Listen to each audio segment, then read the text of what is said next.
সুপ্রভাত। হেমন্ত মুখোপাধ্যায়ের গান গাইছি। কতদিন পরে এলে,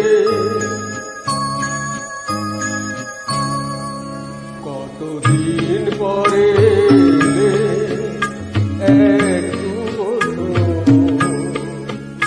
কতদিন পরে এলে, একটু বলো।